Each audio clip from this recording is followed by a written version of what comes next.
Hello, future engineers and science enthusiasts. Bill Nye here. Today, we're diving into a force that powers our world: reciprocating machines.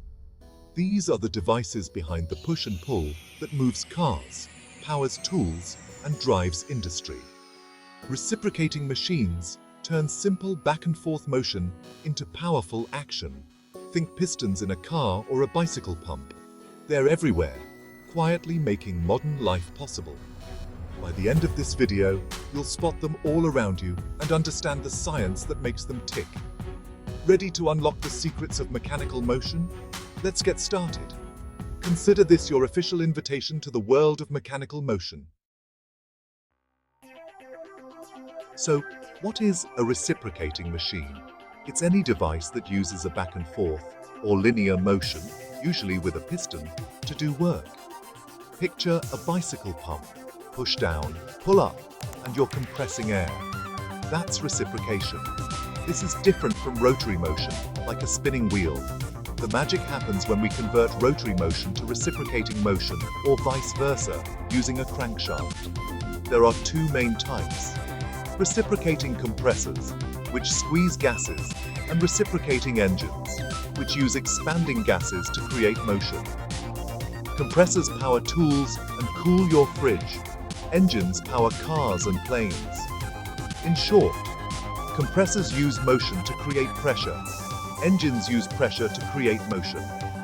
It's a beautiful, powerful symmetry. Reciprocating machines are everywhere, quietly powering our world. Let's see how their parts work together. Let's pop the hood and meet the main players. The piston is the star, moving back and forth inside a precisely machined cylinder. The cylinder guides the piston's motion, while the cylinder head seals the top and houses intake and exhaust valves. These valves act like doors, letting gases in and out at just the right moments. The connecting rod links the piston to the crankshaft, transferring the piston's motion. The crankshaft is the genius that turns up and down movement into spinning power.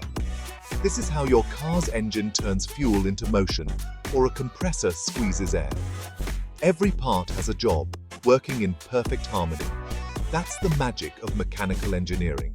Now, let's see these parts in action inside your car's engine.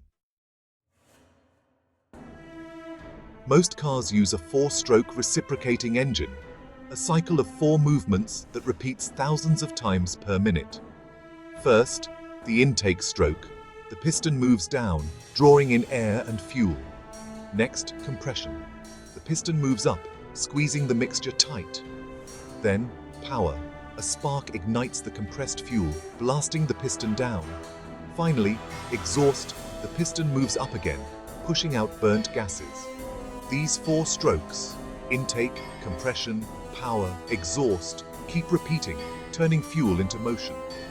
The connecting rod and crankshaft convert this up and down action into the spinning force that drives your wheels. It's a continuous, elegant process powering millions of vehicles. Every time you drive, this mechanical dance is happening under the hood. That's the heart of reciprocating motion in action. Simple, powerful, and ingenious. Now, where else do we find these machines? Reciprocating machines are everywhere once you know what to look for.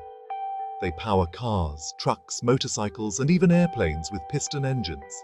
In factories, massive compressors supply air for tools and processes. Ships cross oceans with giant diesel reciprocating engines. At home, your fridge and air conditioner use small reciprocating compressors to keep things cool. Even power tools like reciprocating saws use this back and forth motion. From transportation to manufacturing to home appliances, these machines are essential. They're the hidden engines of progress. Next time you see a car or use a tool, remember the push and pull at work. Let's look at why engineers choose them and their limitations. Reciprocating machines have big advantages. They achieve high compression, making them perfect for engines and compressors. Their thermal efficiency means more power from less fuel, great for trucks and ships. They're flexible, with designs ranging from tiny engines to massive ship power plants. Decades of refinement make them reliable and cost-effective, but there are downsides. Lots of moving parts mean more wear and maintenance. They vibrate, so engineers must balance them carefully. Complexity can lead to breakdowns if not maintained. Still, their strengths make them indispensable in many fields. Let's wrap up with why they matter.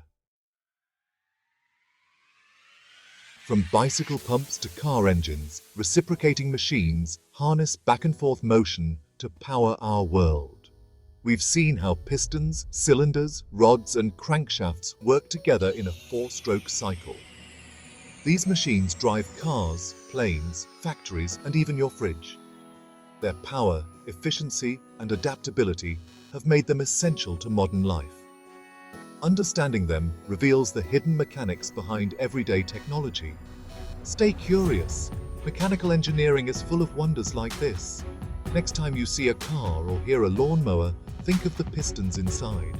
Keep exploring, keep learning, and keep changing the world. Science is cool.